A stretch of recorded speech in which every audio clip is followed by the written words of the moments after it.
In this lecture, we're going to learn the verb לעזור, the verb to help in Hebrew. And now, let's see how do we conjugate the verb לעזור in the present tense. So the verb to help in the present tense, just like all verbs in Hebrew, has only 4 conjugations. Masculine singular, feminine singular, masculine plural, feminine plural. And now let's see how do we conjugate the verb לעזור in the present tense. Masculine singular. אני עוזר, אתה עוזר, הוא עוזר. I help, you help, he helps. Feminine singular. אני עוזרת, את עוזרת, היא עוזרת. I help, you help, she helps. Masculine plural. אנחנו עוזרים, אתם עוזרים, הם עוזרים.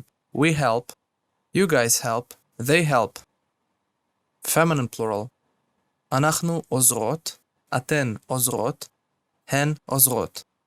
We help, you girls help, they help.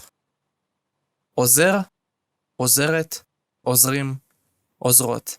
The verb לעזור. Write down this verb in your notebooks, and I'll see you in the next lecture.